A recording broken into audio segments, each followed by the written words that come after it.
আজ বিশ্ব কিডনি দিবস। নীলরতন সরকার মেডিকেল কলেজ ও হাসপাতালের উদ্যোগে এই বিষয়ে সচেতনতা প্রসারে হাসপাতাল প্রাঙ্গণে একটি পদযাত্রায় অংশ নেন স্বামী দিব্যানন্দ মহারাজ, ডাক্তার পিনাকি মুখোপাধ্যায়, ডাক্তার পীতবরণ চক্রবর্তী প্রমুখ। ডাক্তার পিনাকি মুখোপাধ্যায় এই দিনটির তাৎপর্য ব্যাখ্যা করেন। আজকে বিশ্ব কিডনি দিবস।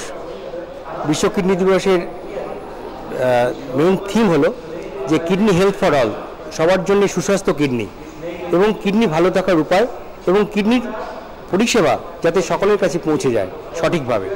ডায়াবেটিস, হাইপারটেনশন এবং বিভিন্ন রোগের কারণে উত্তরোত্তর ক্রমবর্ধমানে কিডনি ডিজিজের জন্য আমরা উত্তরোত্তর চেষ্টা করি এই সমস্ত অ্যাওয়ারনেস প্রোগ্রামের মাধ্যমে সচেতনতা বৃদ্ধি হয়।